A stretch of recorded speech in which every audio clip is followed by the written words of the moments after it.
Magandang umaga, narito ang weather update sa araw ng Monday, April 27, 2026.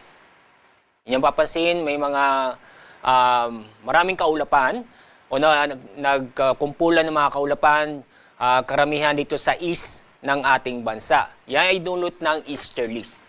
Ang easterlies ay naapektuhan ang malaking bahagi ng ating bansa. Kaya sa mga susunod ng araw, ay easterlies pa rin ang makakapekto sa malaking bahagi ng ating bansa. Wala po tayong namomonitor na LPA o bagyo sa loob at sa labas ng ating Philippine Area of Responsibility. At sa ating lagay na panahon, asahan ang maganda at maliwalas ang panahon sa Luzon. Inaasahan pa rin natin ang mainit at maalinsangan na panahon, lalo-lalo na sa tanghali at sa hapon. Mataas pa rin ang temperaturang inaasahan sa Metro Manila na aabot ng 35 degrees Celsius. Bahagya naman mas mataas na temperatura sa Tuguegarao na aabot ng 36 degrees Celsius. Sa Baguio, 25 degrees Celsius. Sa Lawag, Tagaytay at Legazpi, aabot ng 33 degrees Celsius. Dako tayo sa Visayas at Mindanao.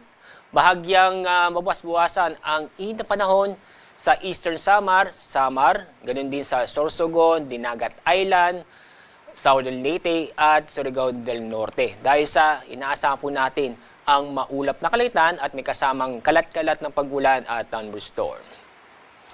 At dito sa Visayas, Mindanao, may ilang lugar po na aabot ng 34 degrees Celsius. Yun po ay sa Puerto Princesa, Calayan Island, Iloilo City, Zamboanga City at sa Davao City. Sa lalabing pong bahagi ng Visayas at Mindanao, may chance po ng mga isolated na mga pag-ulan o sandaling buhos na ulan dahil sa thunderstorm. Kahapon, narito ang pinamataas na heat index. Umabot ng 45 degrees Celsius sa Dumangas Island, Giwan, Eastern Samar, 44 degrees Celsius naman sa Sanglipoy, Cavite at sa Cuyo, Palawan. Sa Metro Manila, umabot ng 40 hanggang 41 degrees Celsius. Ngayong araw, ang ating forecast heat index.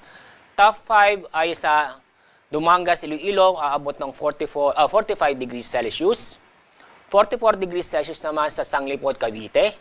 43 degrees Celsius sa Iloilo City, sa Negros Occidental at sa Giwan, Eastern Samar. Sa Metro Manila, aabot ng 40 hanggang 41 degrees Celsius.